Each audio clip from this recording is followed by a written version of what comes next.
সেই পাশে দেওয়ালের সাথে হেলান দিয়ে একজন সুপুরুষ বসে আছে। সুবহানাল্লাহ।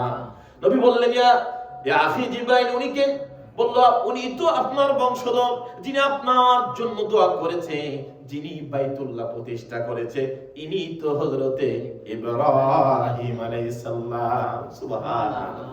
ইব্রাহিম নবী, উনি তো ইব্রাহিম আলাইহিস সালাম, যিনি আল্লাহর কাছে দোয়া করেছিলেন, ওয়া ইয ইয়ারফাউ ইব্রাহিমুল কাওয়াইদা মিনাল বাইতি ওয়া ইসমাঈল রব্বানা তাকাব্বাল মিন্না ইন্নাকা আনতাস সামিউল আলিম রব্বানা ওয়া বা'আথ ফীহিম রাসূলাম মিনহুম ইয়াতলু আলাইহিম আয়াতিকা।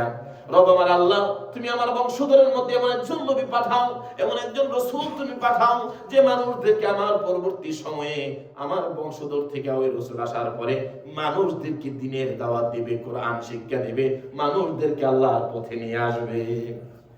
যিনি দোয়া করেছিলেন তিনি হযরতে ইব্রাহিম আলাইহিস সালাম। উনি বাইতুল মামুরের উপরে উনি সেখানে উনি হেলান দিয়ে জালিসুল মুত্তাকিআন বিজদারিল বাইতুল মামুর, বাইতুল মামুরের এই ওয়ালের সাথে হেলান দিয়ে উনি বসে আছে। আর বাইতুল মামুর হলো এমন এক মসজিদ যারা ফেরেশতারা সেখানে নামাজ পড়ে, প্রতিদিন ৭০,০০০ ফেরেশতা এসে নামাজ পড়ে, তারা কিয়ামত পর্যন্ত আর ওই মসজিদে নামাজ পড়ার সুযোগ পায় না। সুবহানাল্লাহ। আর বাইতুল মামুর হয়েছে, আল্লাহর নবী বলেন, বাইতুল মামুর যদি উপর থেকে ছেড়ে দেওয়া হয় তাহলে গেনাও এসে বাইতুল্লাহর উপরে পড়ে যাবে। সুবহানাল্লাহ। এমন মধ্যখানে বাইতুল মামুরকে আল্লাহ প্রতিষ্ঠা করেছে। আল্লাহর হাবিব সাল্লাল্লাহু আলাইহি সাল্লাম বাইতুল মামুরে যাইয়া ইব্রাহিম নবীর সাথে পরিচয় হলো।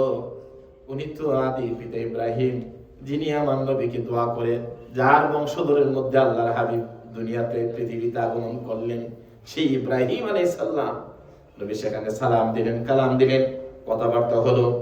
সেখান থেকে আল্লাহর নবী হযরতে ইব্রাহিম আলাইহিস সালামের সাথে এগুলো করার পরে এবার জিবরাইল আমিন জিবরাইল সালামকে তাহার আমল, এবার সিদরাতুল মুনতাহা জিবরাইল আমিন আল্লাহর হাবিবকে তার সুরূপটুকু না আবার নতুন করে আরেকবার দেখাইলেন।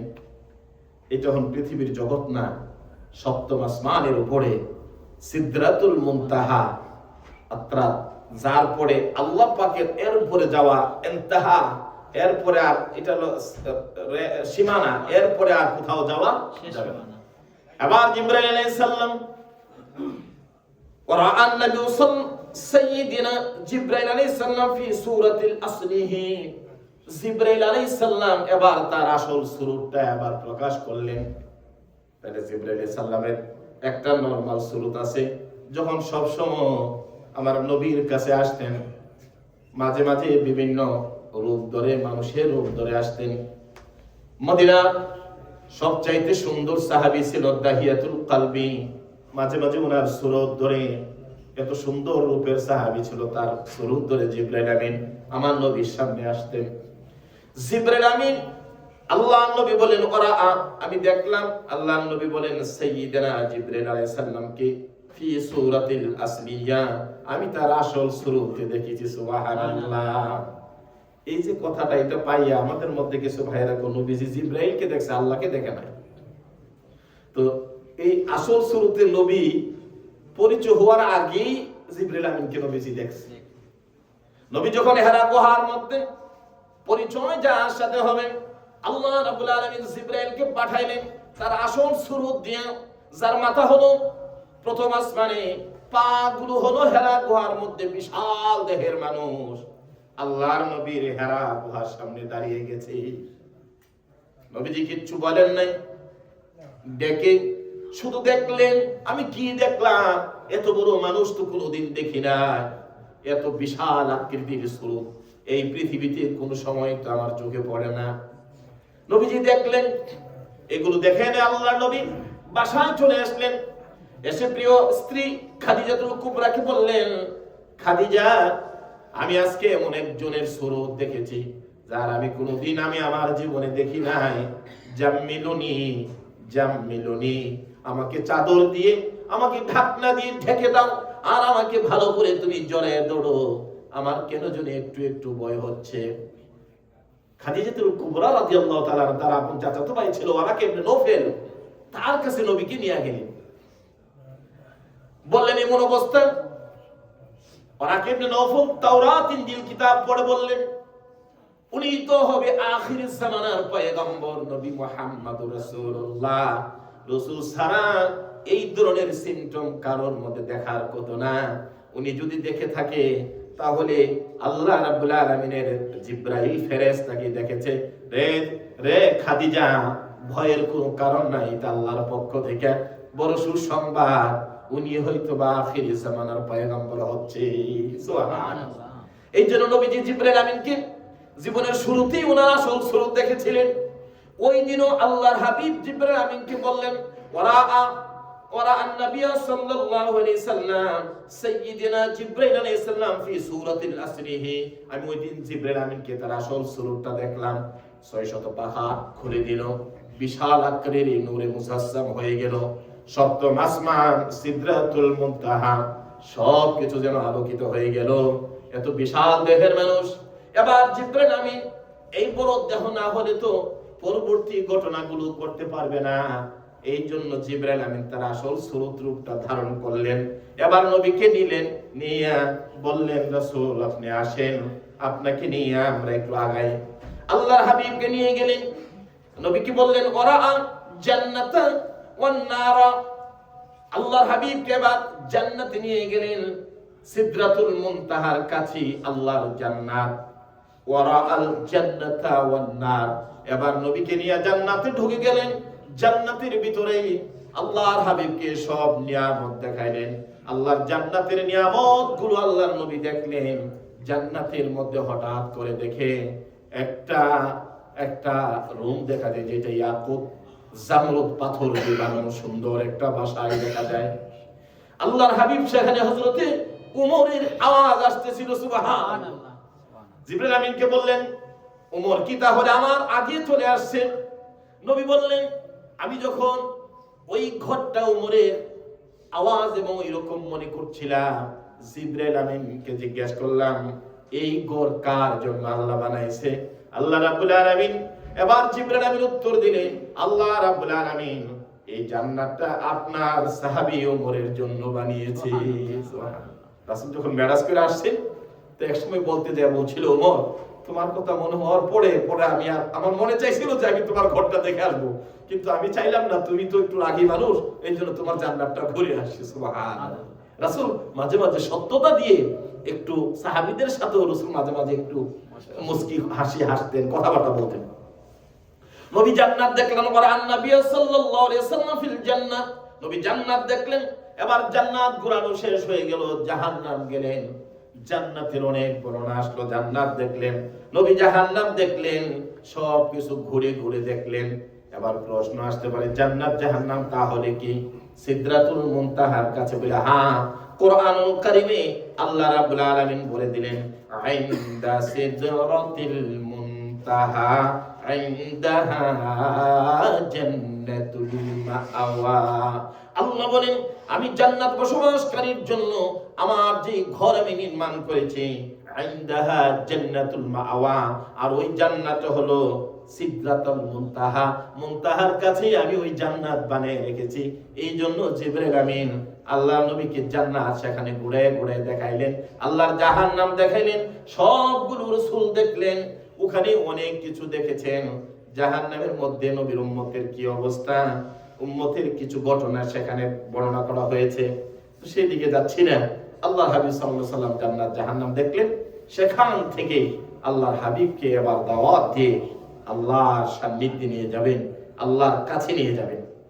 আল্লাহ পাক রব্বুল আলামিন জান্নাত জাহান্নাম দেখা শেষ হয়ে গেল।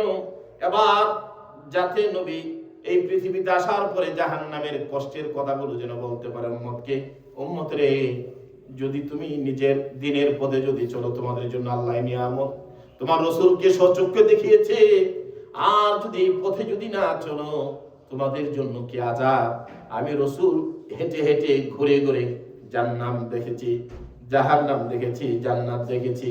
এই জন্য আল্লাহর হাবিব সবগুলো আল্লাহ রাব্বুল আলামিন আল্লাহর হাবিবকে দেখাইলেন। এবার রাসূল সাল্লাল্লাহু আলাইহি সাল্লাম সেখান থেকে আল্লাহর কাছে যাওয়ার জন্য আল্লাহ রাব্বুল আলামিন রাফরাফ নামক আরেকটা জান্নাতি বাহন দিয়া রাসূলকে কাছে পাঠিয়ে দিলেন। নবী আমার এবার রাসূল সাল্লাল্লাহু আলাইহি সাল্লাম আল্লাহর দিদারে যাবেন, আল্লাহর সান্নিধ্যে যাবেন। হযরতে ইবনে আব্বাস রাদিয়াল্লাহু তাআলা আনহু বলেন, আন ইবনে আব্বাস রাদিয়াল্লাহু তাআলা আনহু قال قال رسول الله صلى الله عليه وسلم রাইতু রাব্বি আযজা ওয়া জাল্লা। নবীর চাচা ইবনে আব্বাস রাদিয়াল্লাহু তাআলা আনহু বলেন, রাইতু রাব্বি, আমি আমার রবকে দেখেছি, আযজা ওয়া জাল্লা, আমি আমার চোখ দিয়ে আমার আল্লাহকে আমি দেখেছি। সুবহানাল্লাহ। যিনি সাত আসমান, সাত জমিন, সিদরাতুল মুনতাহা সব কিছু পাড়ি দিয়ে আল্লাহর কাছে আল্লাহ পাক নিয়ে গেছে। মেহমান দাওয়াত দেয় না, ঘরের দরজা বন্ধ করে রাখে না, তাকে আপ্যায়ন করে বাড়ির ভিতরে ঢোকা। আল্লাহ পাক আল্লাহর হাবিবকে মক্কা থেকে বাইতুল্লাহ মুকাদ্দাসে নিয়ে সিদরাতুল মুনতাহা পাড়ি দিয়ে আল্লাহর দিদার দিবেন না, এই ধরনের মন্তব্য জানি না। এই জন্য আমি গত জুমা বলেছিলাম, এই মেরাজের মাধ্যমে মুসলমানের মধ্যে কিছু মানুষেরা যারা এই আলোচনার দ্বারা যারা ঈমান হারা হওয়ার এবং বেঈমান হওয়ার সম্ভাবনা আছে, এই জন্য আল্লাহর হাবিবের মেরাজের উপর মানুষের বিভিন্ন মন্তব্যের কারণে। এই জন্য আল্লাহর হাবিব যদি আল্লাহর সাথে দিদার হয়, তা আমাদের কোনো ক্ষতি আসেনি। আল্লাহ পাক আল্লাহর হাবিবকে নিয়ে যদি আল্লাহ পাক তার দিদার দেখান, জান্নাত জাহান্নাম দেখান, ফেরেশতাদের সাথে পরিচয় করে দেন, সমস্ত নবীদের ইমাম বানান, আমাদের কোনো অসুবিধা আছে? এই সম্মান কে দিছে? আল্লাহ। আর আল্লাহ বলছে, ওয়ারাফানা লাকা যিকরা, হাবিব হে, আমি আপনার মর্যাদাকে উন্নত করে দিলাম, সুউচ্চ করে দিলাম। সুবহানাল্লাহ। আমার ভাইরা, আল্লাহ পাক আল্লাহর হাবিবকে দেখলেন, আল্লাহ পাক রব্বুল আলামিন আল্লাহর হাবিবকে আল্লাহর সান্নিধ্যে নিয়ে গেলেন। কোরআনুল কারীম আল্লাহ রাব্বুল আলামিন জানাই দিলেন, আল্লাহর হাবিব যখন আল্লাহর কাছে চলে গেলেন, ওহুয়া বিল উফুকিল আ'লা, ওহুয়া বিল উফুকিল আ'লা। রাসূল যখন ঊর্ধ্ব দিগন্তে চলে গেলেন, উফুকিল আ'লা, আল্লাহর হাবিব যখন ঊর্ধ্ব, এর উপরে আর কিছু নাই, সাত আসমান, সাত জমিন, জান্নাত জাহান্নাম সব নবীর কদমের নিচে। এবার আল্লাহ পাকের আরশ আজিমের কাছাকাছি চলে গেলেন। ওহুয়া ফিল উফুকিল আ'লা, আল্লাহ পাক রব্বুল আলামিন যখন সে ছিল ঊর্ধ্ব দিগন্তে, সবার উপরে যখন আল্লাহ পাক নিয়ে গেলেন, সুম্মা দানা ফাতাদাল্লা, আল্লাহ রাব্বুল আলামিন বললেন, নিকটে আসলো এবং ঝুঁকে গেল। আল্লাহর হাবিব নিকটে আসলেন, আল্লাহর হাবিব মাথা ঝুঁকায় দিলেন, ঝুঁকে গেল, নবীজি সিজদায় পড়ে গেলেন। সুবহানাল্লাহ। কোরআনুল কারীম আল্লাহ বলছেন, সুম্মা দানা ফাতাদাল্লা, নিকটে রাসূল আসলেন এবং মাথা ঝুঁকিয়ে দিলেন। ফাকানা কাবা কাউসাইনি আও আদনা, আমার বন্ধু মুহাম্মদ রাসূলুল্লাহ সাল্লাল্লাহু আলাইহি সাল্লাম, ফাকানা কাবা কাউসাইনি আও আদনা, এত কাছে আমার রাসূল আমার কাছে চলে আসলো, এত কাছেই আমার কাছে চলে আসলো, আও আদনা, আরো নিকটে। বলে কত নিকটে? একটা ধনুক, তার দুই মাথা রশিটা টান দেওয়ার পরে যেমন দুইটা মাথা এক হয়ে যায়, আল্লাহ রাব্বুল আলামিন বলেন, আল্লাহ এবং আল্লাহর রাসূল এতটা কাছে আল্লাহর হাবিব চলে গিয়েছিলেন। সুবহানাল্লাহ। কোরআনুল কারীম আল্লাহ বলছেন, আমার হাবিব যখন এত কাছে চলে আসলো, তখন আমার বন্ধুর সাথে আমার কথা শুরু হয়ে গেল। ফাআওহা ইলা আবদিহি মা আওহা, ফাআওহা ইলা আবদিহি, আমি আমার বান্দা, আমার বন্ধু, আমার রাসূলের উপর তখন আমি ওহী শুরু করলাম। ওহী মানে কথাবার্তা শুরু করলাম। মা আওহা, যা কথা বলা, যা ওহী করার আমি করলাম, আমি কথা বললাম, আমার বন্ধুর সাথে আমি সময় কাটাইলাম, কথা বললাম, যা বলার বললাম। এই বলাটা কত লম্বা ছিল, এই বলাটা কত সময় ছিল, এটা আল্লাহ এবং আল্লাহর হাবিবে জানে। কেউ বলেছেন 24,000 বছর আল্লাহ এবং আল্লাহর হাবিবের কথার মধ্যে পার হয়ে গেছে। মেরাজের সবটাই তো আশ্চর্য। আর নাহিলে বাইতুল্লাহ থেকে বাইতুল মাকদাস, সেখানে যাইতে তো তদানীন্তনকালে কোনো প্লেন ছিল না, রকেট ছিল না, বিমান ছিল না, সেই গাদা ঘোড়ার উপরে চড়ে গেলেও তো 4 মাসের সময় লাগতো। সেই বাইতুল্লাহ থেকে বাইতুল মাকদাসে, সেখান থেকে সাত আসমান পাড়ি দিয়া সিদরাতুল মুনতাহা, সেখান থেকে আল্লাহর দিদার। আবার হাবিব সেখান থেকে সুবহানাল্লাযী আসরা বিআবদিহি লাইলাম মিনাল মাসজিদিল হারাম ইলাল মাসজিদিল আকসা। আর সেই জায়গা থেকে সব ঘটনা ঘটে আল্লাহর হাবিব আবার রাতে রাতে মক্কা নগরে হাজির। সুবহানাল্লাহ। তো অল্প সময়ের মধ্যে এর শব্দই তো আশ্চর্য ঘটনার মধ্যে দিয়ে গিয়েছিল। আল্লাহ পাক রব্বুল আলামিন আল্লাহর হাবিবের কাছে নিয়ে গেলেন, নবী সেখানে চলে গেলেন। যত কথা বলা ছিল, নবী আল্লাহর নবীর সাথে আল্লাহ রাব্বুল আলামিন কথা বলবেন। এবার যা ওহী করা, ওহীউন অর্থাৎ আল্লাহর হাবিবের কাছে যেমন আগে জিবরাইল আমিন ওহী নিয়ে আসতেন, এবার আল্লাহর সান্নিধ্যে আল্লাহ নিজে কথাবার্তা শুরু করে দিলেন, ওহী শুরু করে দিলেন। কথা শুরু করার আগে আল্লাহর হাবিব সাল্লাল্লাহু আলাইহি সাল্লাম সিজদায় পড়ে গেলেন।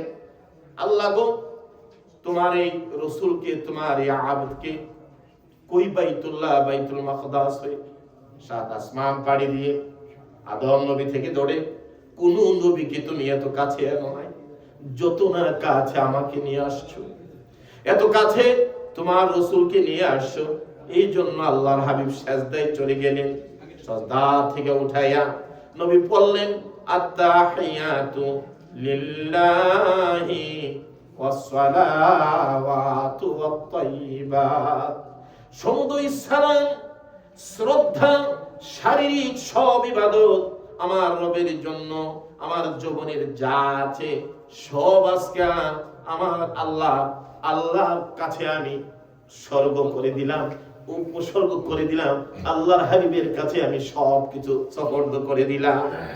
নবীর সালাম শুনে, নবী পাকের এই সালামের উত্তরটুকু দেওয়ার জন্য আল্লাহ রাব্বুল আলামিন এবার আল্লাহর হাবিবকে সেই সালামের ভালোবাসার উত্তর যেহেতু বলছি আমি, ফাআওহা ইলা আবদিহি মা আওহা, আমি আমার বন্ধুর কাছে ওহী করলাম। আল্লাহ রাসূলের কাছে ওহী হলো যা হওয়ার। আল্লাহ রাব্বুল আলামিনের হাবিব এবার আল্লাহর কথা দিলেন। আল্লাহর হাবিবের সামনে সর্বপ্রথম সিজদা থেকে উঠে বললেন, আত-তাহিয়াতু লিল্লাহি ওয়াস-সালাওয়াতু ওয়াত-তাইয়্যিবাত। সমুদয় সালাম, শ্রদ্ধা, শারীরিক সব ধরনের ইবাদত আমার যা আছে সব আমার রবের জন্য, আমার আল্লাহর জন্য। এই কথা শোনার পরে আল্লাহ রাব্বুল আলামিন বললেন, আসসালামু আলাইকা আইয়ুহান নাবিয়্যু ওয়া রাহমাতুল্লাহি ওয়া বারাকাতুহু। এবার আল্লাহ বললেন, আসসালামু আলাইকা আইয়ুহান নাবিয়্যু, ও নবী আপনার প্রতি আমার শান্তি, আমার রহমত, আমার কল্যাণ, আমার বারাকাত, আমার যা আছে সব আপনি নবীর উপরে আজকে অর্পণ করে দিলাম। আসসালামু আলাইকা আইয়ুহান নাবিয়্যু, রাসূল গো আপনার প্রতি আমার সালাম। আল্লাহর সালাম হলো আল্লাহর শান্তি, আল্লাহর প্রশান্তি, আল্লাহর রহমত, রাহমাতুল্লাহি ওয়া বারাকাতুহু। আল্লাহর রহমত, আল্লাহর বারাকা, আল্লাহর যা আছে সব সেদিন আল্লাহ পাক রব্বুল আলামিন আল্লাহর হাবিবকে আল্লাহ দান করলেন। সেই নবীর উম্মত আমরা। নবীজি আল্লাহর সালামটুকু শুধু নিজের জন্য সেদিন একান্তভাবে আল্লাহ রাব্বুল আলামিন আল্লাহর হাবিব গ্রহণ করবেন না, সেটা গ্রহণ করলেন না। রাহমাতাল লিল আলামিন নবী আল্লাহর সালামটুকুন, আল্লাহর প্রশান্তিটুকুন নিজে নিলেন না, বরং উনি বললেন, আসসালামু আলাইনা ওয়া আলা ইবাদিল্লাহিস সালিহিন। আল্লাহ আপনার এই শান্তি, আপনার এই করুণা, আপনার এই রহমত আমাদের উপরে এবং আমার উম্মতের মধ্যে যারা নেক আমল করে, সালেহিন যারা আছে, যারা নেককার আছে, যারা আল্লাহর ইবাদতকারী আছে, আল্লাহর বন্দেগীকারী আছে, আল্লাহ গো আপনার সালামটা আমরা সহকারে আমার গুনাহগার উম্মতের জন্য আল্লাহ রাব্বুল আলামিন আমি গ্রহণ করলাম। সুবহানাল্লাহ। রাসূল সেদিন নিজের জন্য আল্লাহ একান্তভাবে সালাম দেয়, আসসালামু আলাইকা আইয়ুহান নবী। রাসূল আজকে আপনার উপর আমার শান্তি, আমার প্রশান্তি, আমার দয়া, আমার কল্যাণ, আমার সব আপনার জন্য। রাসূল সেই জায়গাটুকুই অপেক্ষা করলেন, আল্লাহর সালামকে, আল্লাহর শান্তিটাকে বন্টন করে দিলেন আল্লাহর সামনে তার গুনাহগার উম্মতের জন্য। সুবহানাল্লাহ। এই সেই নবী যিনি যেথায় যেখানে সর্বক্ষণ উম্মতের জন্য উম্মতের মায়ায় যিনি কাঁদেন, সেই নবী মুহাম্মাদুর রাসূলুল্লাহ সাল্লাল্লাহু আলাইহি সাল্লাম। কথাবার্তা হলো, আল্লাহর দিদার হলো, সব কিছু দিলেন উম্মতের জন্য। এবার উম্মতের জন্য কি নিয়ে আসবেন? আল্লাহর সাথে দিদার হয়েছে, এবার উম্মতের দিদার কিভাবে হবে? উম্মতের জন্য আল্লাহ রাব্বুল আলামিন বললেন, বন্ধু আপনি এত কিছু পারি দিয়ে আমার কাছে চলে আসলেন, আপনার উম্মতের জন্য আমি নামাজ দিয়ে দিলাম। এই নামাজ যারা আদায় করবে, আমি আল্লাহর সাথে তাদের দিদার হয়ে যাবে। নামাজের মাধ্যমে কি হয়? আল্লাহ দিদার হয়, মেরাজ হয়। এইজন্য রাসূল as-সালাতু মি'রাজুল মুমিনিন, মুমিনের মেরাজ হলো নামাজ। as-সালাতু মি'রাজুল মুমিনিন, মুমিনের মেরাজ হলো নামাজ। মুমিন যখন নামাজ পড়বে তো নামাজের মাধ্যমে মুমিন আল্লাহর দিদার হয়ে যাবে। সুবহানাল্লাহ। কিন্তু আমরা তো আল্লাহকে দেখি না, আমরা আল্লাহকে দেখার সেই চোখ অর্জন করতে পারি না। কিন্তু আল্লাহ পাক তার প্রতিটা সিজদা, তার প্রতিটা রুকু, তার নামাজের অবস্থা সব কিছু আমার আল্লাহ দেখে। সুবহানাল্লাহ। এই জন্য নামাজ পড়ার সময় আমাদের চক্ষু, আমাদের হাত পাও গুলো আমরা যেন খুব খুশুর সাথে, খুদুর সাথে যেন নামাজ পড়ি। নামাজ পড়তেছেন, এই দাড়ি ফানি, উজুর ফানি বাইরেইতেছেন, এরপরে আপনার নাকের থেকে চুল টানটা ছিঁড়ে ফেলতেছেন, এরপরে মশা মারতেছেন, এই যে লাড়ালাড়ি করতেছেন, এর দ্বারা নামাজের যে খুশু, যে নামাজটা আল্লাহ দেখেন, এই নামাজটা আমাদের হয় না। নামাজের সময় আমার সিজদার কাছে যেন আমার চাহনিটা থাকে, আমি যেন আল্লাহ পাক আমার রুকুটা দেখছেন। সুবহানাল্লাহ। রাসূল বলেন, তুমি দেখো না, আমার আল্লাহ তোমার প্রতিটা রুকু দেখছে। সুবহানাল্লাহ। এই জন্য নামাজকে মেরাজ বলা হয়েছে। আল্লাহ পাক রব্বুল আলামিন নবীর উম্মতের জন্য নামাজ দিয়ে দিলেন 50 ওয়াক্ত। রাসূল নামাজ নিয়ে ফিরে আসলেন। মুসা নবীর সাথে ষষ্ঠ আসমানে সাক্ষাৎ। বলল, কি ব্যাপার আল্লাহ, কি দিল, কি নিয়ে আসলেন? বলল, আল্লাহ আমার উম্মতের জন্য 50 ওয়াক্ত নামাজ দিয়ে দিলেন। 50 ওয়াক্ত, বাপ রে বাপ। বলে, যত নামাজ পড়বো তত আল্লাহর দিদার হবে। রাসূল তো খুশি। সুবহানাল্লাহ। বলে, 50 ওয়াক্ত কমাইতে পারেননি? দেখেন, সহিহ বুখারীতে আছে হাদিসটুকু, বুখারী, মুসলিমে এবং ইসরা আয়াতের তাফসীরের মধ্যে এখানে আল্লামা ইবনে রাজি রাহমাতুল্লাহ আলাইহি এখানে 15 খণ্ডের, আমি গতকাল তার 8 নম্বর খণ্ডের মধ্যে এই আয়াতের উপরে আসার আগে অনেক কোন দেখছিলাম, লম্বা 4-5 পৃষ্ঠা মেরাজের উপরে এখানে হাদিসগুলো এসেছে। যাই হোক, সেখানে মুসা আলাইহিস সালাম আল্লাহর কাছে চলে গেলেন। আবার নবীজি চলে গেলেন, মুসা নবীর পরামর্শে আল্লাহ পাক কমাইতে 5 ওয়াক্ত নামাজ দিলেন। আল্লাহ বলছে, আল্লাহর ওয়াদা, আল্লাহর কথা কখনো পরিবর্তন হয় না। বন্ধু হে, আপনার উম্মত যদি 5 ওয়াক্ত পড়ে 50 ওয়াক্তের সওয়াব পাইবে। সুবহানাল্লাহ। 45 ওয়াক্ত বোনাস। যেখানে এত পাওয়া যায় সেখানে আমরা নাই, যেখানে গেলে গুনাহ পাওয়া যায় সেখানে আমরা হাসি। এজন্য আমাদের মন মানসিকতা চেঞ্জ করতে হবে, আমাদেরকে আল্লাহর পথে আসতে হবে। আল্লাহর হাবিব সাল্লাল্লাহু আলাইহি সাল্লাম সেখান থেকে নামাজ নিয়ে আসলেন আর বললেন 7টা জিনিস। বিভিন্ন হাদিসের মধ্যে আছে রাসূলকে 3টা জিনিস, আরো অনেক কিছু দিয়েছেন। এর মধ্যে আল্লাহ পাক রব্বুল আলামিন আল্লাহর হাবিবকে বলে দিলেন, বন্ধু হে, আপনার উম্মতের জন্য আমি একটা স্পেশাল জিনিস দান করছি। এটা হলো সাবআ মাসানি। এটা হলো 7ম আয়াতের একটা সূরা। এটা আমি হযরত আদম নবী থেকে ধরে ঈসা নবী পর্যন্ত কোন নবীরে আমি এটা দেই নাই। এইটা আমার স্পেশাল আপনার জন্য রেখে দিয়েছি। সুবহানাল্লাহ। আল্লাহর নবী খুশি হয়ে গেলেন। বলে, আল্লাহ এটা কোন আয়াত? বলল, সূরাতুল ফাতিহা। এটা হলো সাবআ মাসানি। এই 7টা আয়াত আপনার উম্মত যদি পড়েন, আমি তার মনের আশা পূর্ণ করে দেব। এই 7 আয়াত পড়ে যদি তার শরীরের মধ্যে সদিশে যে কোনো রোগের জন্য যদি তার হাতটা বুলাইয়ে দেয়, আমি আল্লাহ তার বড় বড় রোগ ভালো করে দেব। এই সূরা ফাতিহার অনেক ব্যাখ্যা এসেছে। এই জন্য এই সূরা ফাতিহার অনেকগুলো নাম আছে। এর মধ্যে একটা নাম হলো উম্মুল কোরআন। এটা কোরআনের মা। জোরে বলো সুবহানাল্লাহ। নবী বললেন, কোন নামাজের মধ্যে যদি আপনি সারা কোরআন যদি খতম করে ফেলো, আপনার নামাজ হবে না। লা ফাতিহা লা সালাতা, কোন নামাজ হবে না ইল্লা ফাতিহাতাল কিতাব, অর্থাৎ আল্লাহর কোরআনের ওই যে সূরা ফাতিহা ছাড়া উম্মতের মুমিনের কোনো নামাজ হবে না। এই জন্য যে কোনো নামাজের মধ্যে আমরা কি পড়তে হয়? সূরা ফাতিহা পড়তে হয়। আল্লাহ বলেন, বন্ধু আপনার উম্মতের জন্য আমি নামাজ দিয়ে দিলাম। আপনার উম্মতের জন্য আমি সূরা ফাতিহা দিয়ে দিলাম, আপনার উম্মতের জন্য সূরা বাকারার লাস্টে যে আয়াতগুলো আছে এই আয়াতটা আমি আল্লাহ রাব্বুল আলামিন দান করে দিলাম। এই আয়াতের এক একটা আয়াতের আমি এটার উপরে আগে অনেক আলোচনা করেছি। কমসে কম যারা সূরা বাকারার শেষ আয়াত আমানা রাসূলু বিমা উনজিলা ইলাইহি মির রাব্বিহি ওয়াল মুমিনুন, এই আয়াত যদি কোনো মুমিন রাত্রের বেলা যদি সে ঘুমানোর আগে যদি সে পড়ে, আল্লাহর নবী বলেন আল্লাহ পাক রব্বুল আলামিন রাত্রে বেলা ঘুম থেকে ওইটা তাহাজ্জুদ নামাজ পড়লে যে সওয়াব আল্লাহ তার আমলনামার মধ্যে তাহাজ্জুদ নামাজের সওয়াব দেয়া দিল। সুবহানাল্লাহ। এই সওয়াব নামাজ ছাড়া, তাহাজ্জুদের নামাজ ছাড়া আর কোনো আমল নাই, কিন্তু সূরা বাকারার এই শেষ আয়াত যদি কেউ পরে রাত্রে ঘুমাইতে যায় আল্লাহ তার তাহাজ্জুদ নামাজের সওয়াব দিয়ে দিল। এটা হলো সওয়াবের দিক দিয়ে, এটার অনেক ফজিলত, এটার ব্যাপারে অনেক ব্যাখ্যা বিশ্লেষণ এসেছে। আল্লাহ পাক মিরাজের রাত্রে এই আয়াত রাসূলকে দিয়েছেন। সুবহানাল্লাহ। এইভাবে আল্লাহ পাক রব্বুল আলামিন আর জানাই দিলেন, বন্ধু আপনার উম্মতকে আমি সব গুনাহ maaf করে দেব। সুবহানাল্লাহ। আপনি আলী উম্মতের জন্য কাঁদেন, সালাম দিলাম আপনারে, আর এই সালাম নিয়ে যোগ করে দিলেন উম্মতের সাথে। আসসালামু আলাইকা আইয়ুহান নাবিয়্যু, রাসূল গো আপনাকে আমার সালাম, আমার রহমত, আমার দয়া, আমার করুণা, আমার সব আজকে আপনার জন্য। রাসূল এই সালাম আপনি উত্তর লাগাই দিলেন, এই সালামের সাথে আপনি অংশগ্রহণ করলেন। আসসালামু আলাইনা ওয়া আলা ইবাদিল্লাহিস সালিহিন, আল্লাহর এই প্রশান্তি আমাদের জন্য। সুবহানাল্লাহ।